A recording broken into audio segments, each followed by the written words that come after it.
Mr. Chair. Mr. Chair, this measure was crafted by virtue of the clamor of various tricycle drivers during the conduct of a public hearing spearheaded by the chair of the Committee on Transportation in the person of Honorable Brian Alcid, and it was then concluded during the end of that meeting, Mr. Chair, that the street along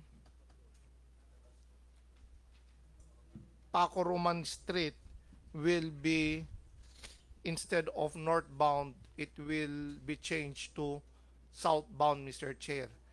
And definitely, Mr. Chair, as also stated by the presiding officer during that time, that the other street should also be replaced. So from southbound, it will be northbound, Mr. Chair.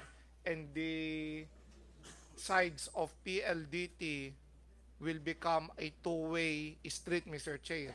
That is the proposal coming from this representation of Mr. Chair, because after conducting an ocular inspection, the sides, the two sides of PLDT, Mr. Chair, is much wider, are much wider comparing to the Paco Roman Street and the Lagasca Street, Mr. Chair.